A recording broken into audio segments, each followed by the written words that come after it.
ಶಾಲೆ ಹೆಸರು ಸರ್ಕಾರಿ ಹಿರಿಯ ಪ್ರಾಥಮಿಕ ಶಾಲೆ. ನಾನು ಇವತ್ತು ಜ್ಞಾನೇಂದ್ರಿಯಗಳ ಬಗ್ಗೆ ಅಧ್ಯಯನ ಮಾಡುತ್ತಿದ್ದೇನೆ.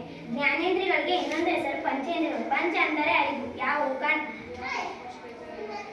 ಕಣ್ಣು, ಕಿವಿ, ಮೂಗು, ನಾಲಿಗೆ, ಚರ್ಮ.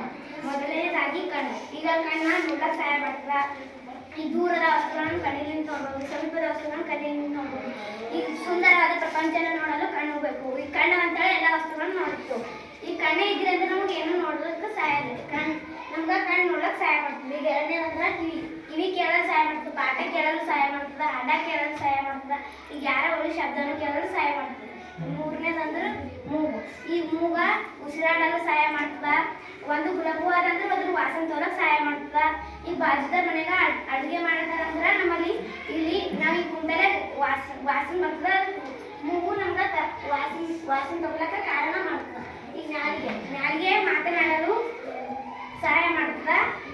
ರುಚಿ, ಕಹಿ, ಖಾರ, ಉಪ್ಪು, ಹುಳಿ ಯಾವುದನ್ನು ಸೇರಿಸಲು ನಾಲಿಗೆ ಸಹಾಯ ಮಾಡ್ತದೆ. ಐದನೇದು ಚರ್ಮ. ಈ ಸ್ಪರ್ಶ ಜ್ಞಾನವನ್ನು ಒದಗಿಸುತ್ತದೆ ಚರ್ಮ. ಈಗ ಅಲ್ಲೊಂದು ಬರ್ತದಂದ್ರೆ ಅದ್ರ ಮ್ಯಾಗ ಕೈ ಇಟ್ಟೆ ಅಂದ್ರೆ ನಮ್ಗೆ ಕಣ್ಣು ಬರ್ತದೆ ಅಂತೇಳಿ ತಿಳಿತದ. ಈಗ ಒಂದು ಬೆಂಕಿ ಅದಂದ್ರೆ ಅದ್ರ ಮ್ಯಾಗ ಕೈ ಇಟ್ಟೆ ಅಂದ್ರೆ ಸುಡ್ಲತ್ತದಪ್ಪ ಅಂತೇಳಿ ನಮ್ಗೆ ತಿಳಿತದ. ಇಷ್ಟೇ